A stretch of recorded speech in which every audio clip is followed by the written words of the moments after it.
Hello, welcome to NC Exclusive with me, Gbenga Aborowa. My guest today is a teacher, diplomat, and leader with strong interpersonal skills developed through his passion for education and development. His passion for serving his country and people began in 1985 as chairperson of the National Education Union of South Africa. With the dawn of democracy, he was appointed as the Director General of the Department of Education and later became the Director General of the Department of Health. He joined the diplomatic service in 2010 as the South African High Commissioner to the Federation of Malaysia. From Southeast Asia, he was appointed to the United Republic of Tanzania from 2015 to 2019. In October 2019, he began his tour of duty in the Federal Republic of Nigeria. My guest today on NC Exclusive is the Honorable High Commissioner of the Republic of South Africa to Nigeria, Thamsanqa Mseleku. Mr. High Commissioner, a warm welcome to you and thanks for joining us on NC Exclusive. Good afternoon to your viewers. It's a pleasure to join you this afternoon. We're happy to have you, High Commissioner.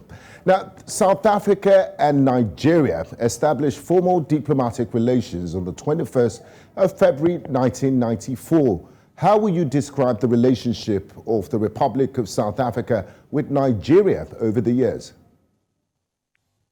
Well, since 1994, the two countries, Nigeria and South Africa, have actually shared very good relations based on mutual respect and mutual support, both in terms of the bilateral relations and also in terms of sharing views, ideas, and common objectives in multilateral platforms. So over the years, the relations have really consolidated and are growing from strength to strength.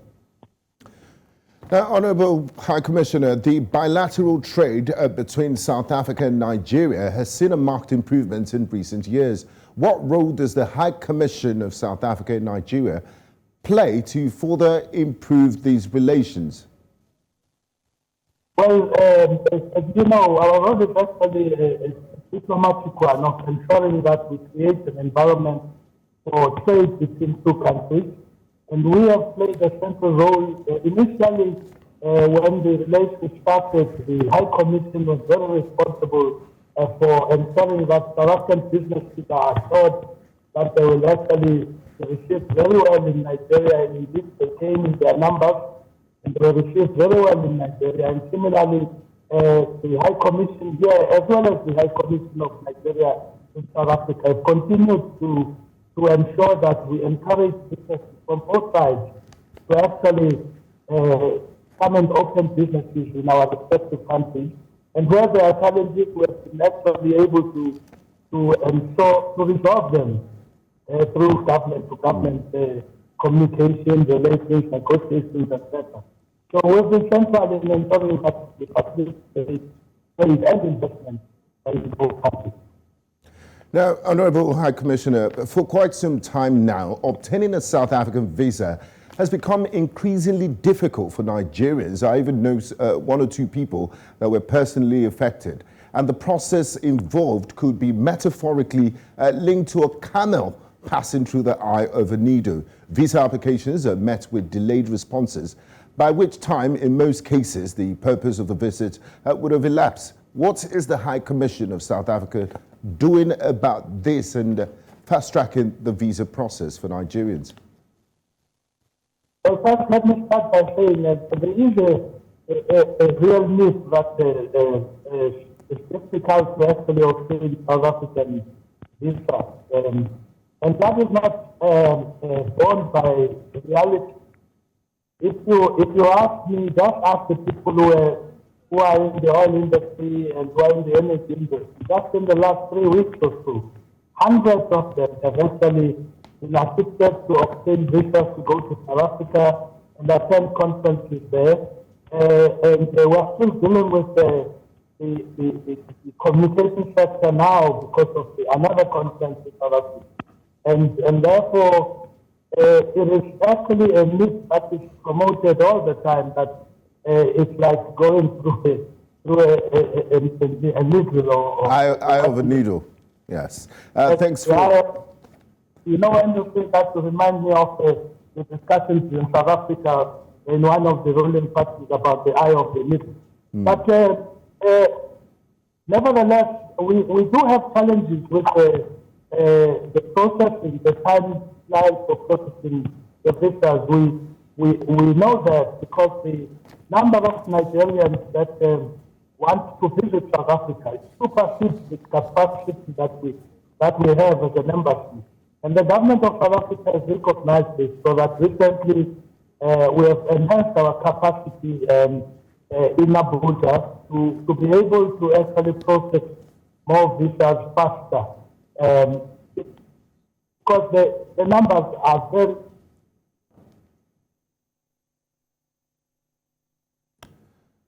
Hello, Honourable High Commissioner, are you still with us? Okay, you're watching NC Exclusive with me, Gbenga, Aborowa, and we have Thamsanqa Dennis Mseleku, the Honourable High Commissioner of the Republic of South Africa to Nigeria. We'll go on a quick break, and when we return, we'll be looking at xenophobic sentiments in South Africa and other issues. Do stay with us. We'll be right back.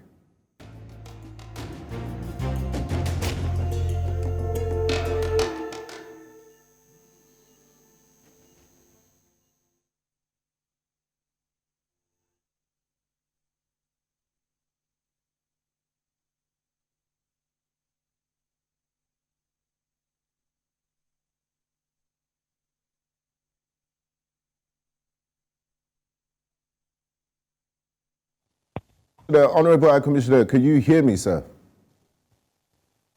I'm actually back with you, unfortunately. I'm sorry, our connection is actually problematic from time to time. Can you hear me?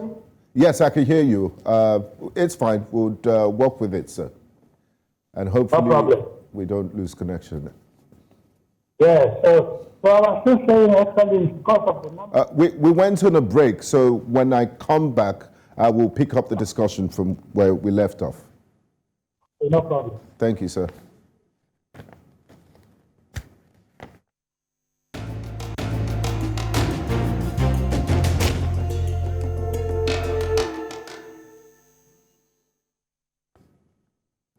You're welcome back to NC Exclusive, and I still have with me the Honourable High Commissioner of the Republic of South Africa to Nigeria, Thamsanqa Dennis Mseleku. Now, Mr. High Commissioner, before we went on the break, we were talking about how difficult it was for Nigerians to obtain a South African visa, the period and the number of time it takes, but I'm happy you've addressed that. Now, let's move to other issues of concern, and this is the rise of anti-immigrant sentiments, once again, in mostly low-income South African communities. Also known as townships. It has left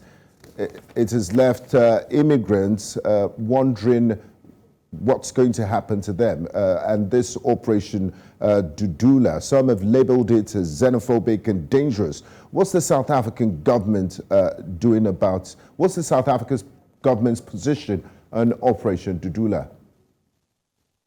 Well.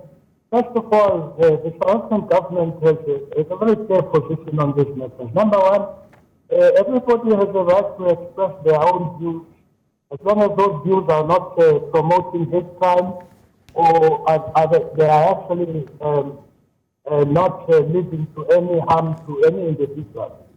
So we are a democratic society, and in fact, like Nigeria, we love open debate, discussions, views, because if we can't get those views, then we won't understand where our people are thinking and what's happening.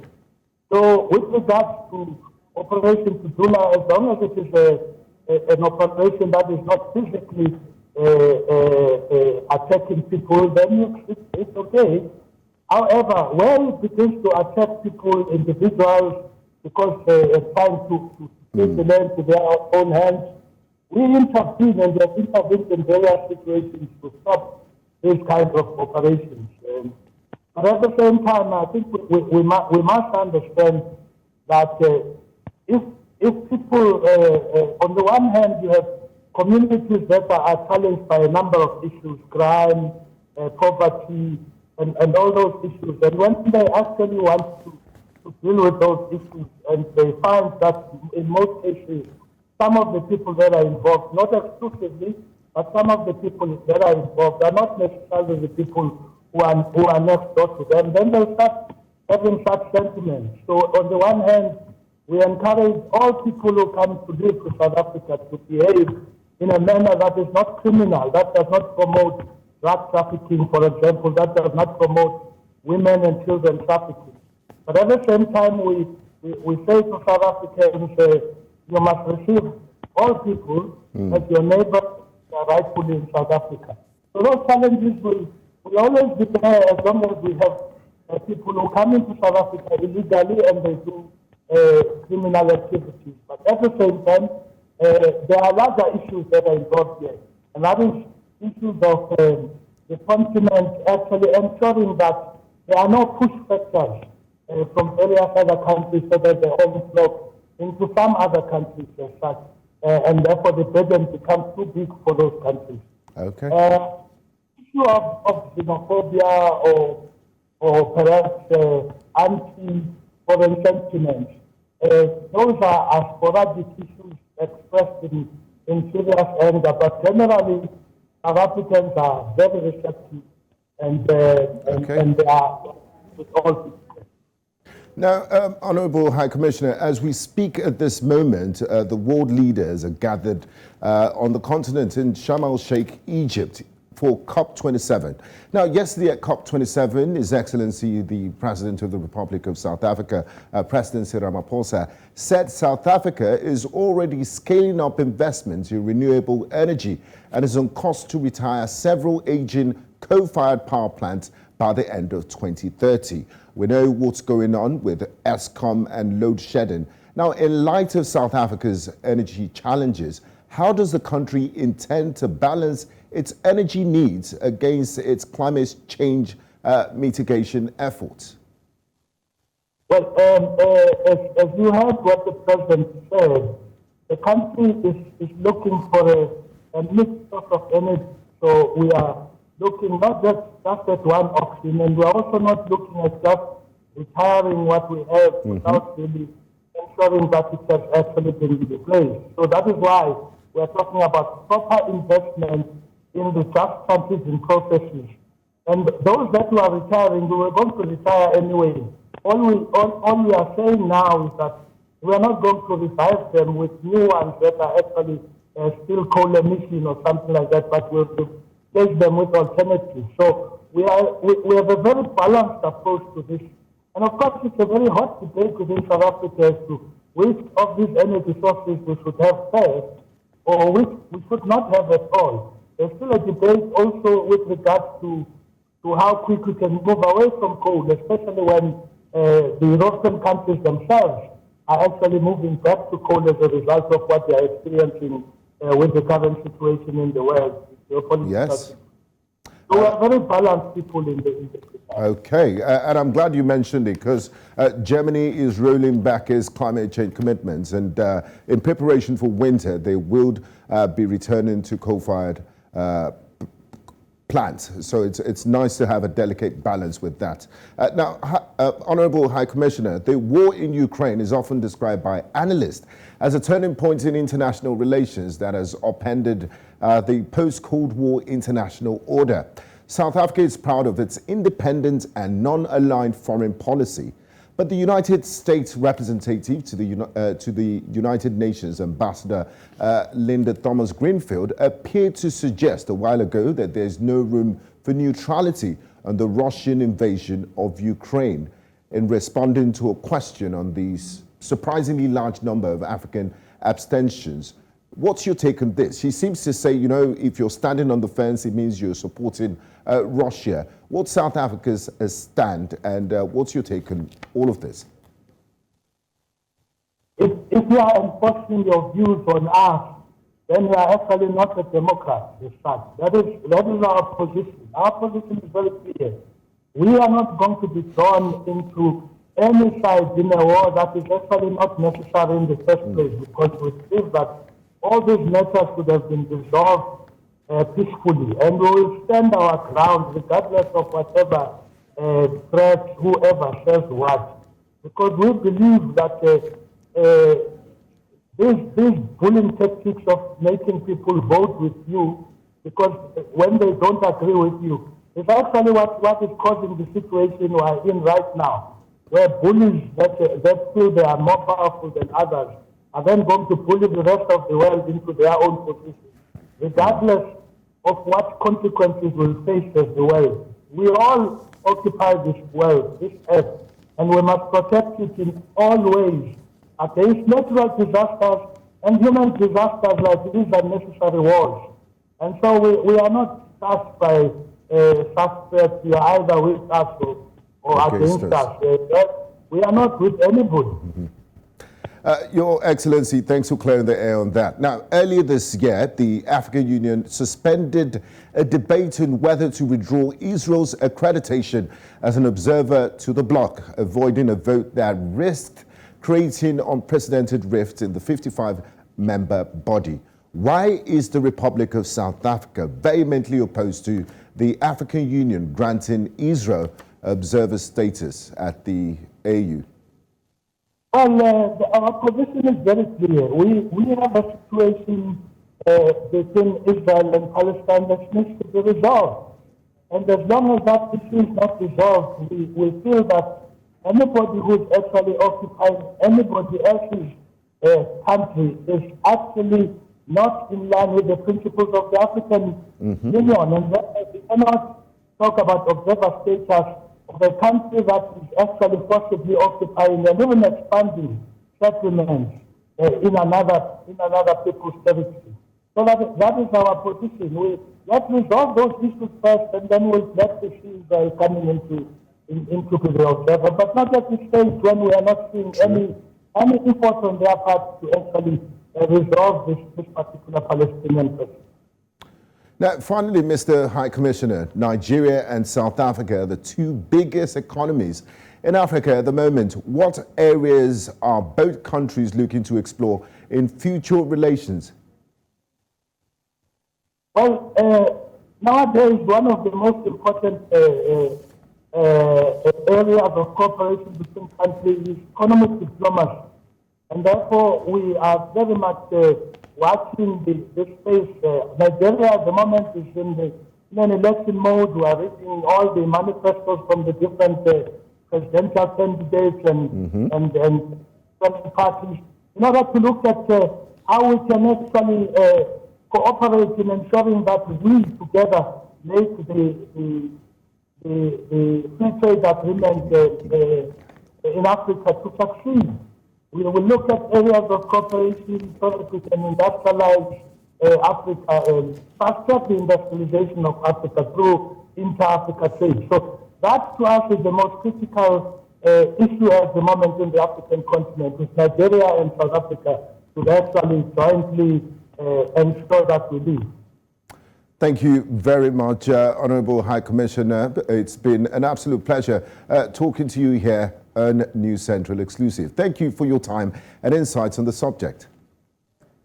Pleasure is mine. Thank you very much. And we hope to visit you in person in Abuja very soon, or whenever you're in Lagos. You can always come around. We'll welcome you with open arms.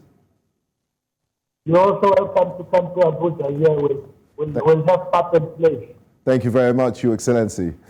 And that has been NC Exclusive with the Honourable High Commissioner of the Republic of South Africa to Nigeria, His Excellency Thamsanqa Dennis Mseleku. Thank you very much for being a part of this NC Exclusive. See you next time. I am Gbenga Aborowa.